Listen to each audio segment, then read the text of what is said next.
ស្វាគមន៍មកកាន់គម្រោងបូរីរៀនជិងហាក់ Caravan Town ដែលមានទីតាំងនៅខាងម្ដុំក្រសួងដែនដីថ្មីជាប់ជាមួយនឹងផ្លូវរដ្ឋ30ម៉ែត្រកាយនឹង20ម៉ែត្រឆ្ពោះទៅរង្វង់មួអាសារ៉ាថ្ងៃនេះផងដែរនាងខ្ញុំមកធ្វើការបង្ហាញជូននៅប្រភេទផ្ទះ Modern House A សម្រាប់បរិវេណកន្លែងទទួលភ្ញៀវគឺមានសភាពធំទូលាយ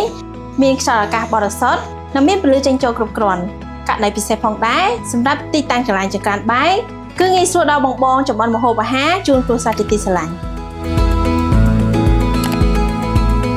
សម្រាប់បន្ទប់មេគ្រួសារវិញគឺមានសភាពធំទូលាយងាយស្រួលដល់បងរៀបចំជាតុកន្លែងធ្វើការក៏ដូចជាបងសុភាពនារីរៀបចំជាតុសម្អាងនិងលក្ខណៈពិសេសអាចរៀបចំជាទូដាក់សម្លៀកបំពាក់និងគ្រែគេងឈុតធំផងដែរចំពោះករណីពិសេសមួយទៀតនោះគឺយើងបានគិតគូរយ៉ាងម៉ត់ចត់ដល់បងរស់នៅជាប្រចាំថ្ងៃដែលយើងរៀបចំជាបង្អួចមានសភាពធំទូលាយដែលមានខ្យល់អាកាសបរិសុទ្ធល្អក៏ដូចជាមានពន្លឺចេញចូលគ្រប់គ្រាន់ហើយក៏ជួយសន្សំសំចៃចំណាយអគ្គិសនីប្រចាំខែផងដែរចំណែកឯបន្ទប់កូនមានទំហំធំល្មមបងអាចរៀបចំជាគ្រែគេងក៏ដូចជាតុកន្លែងសិក្សាជូនកូនជាទីស្រឡាញ់បានផងដែរ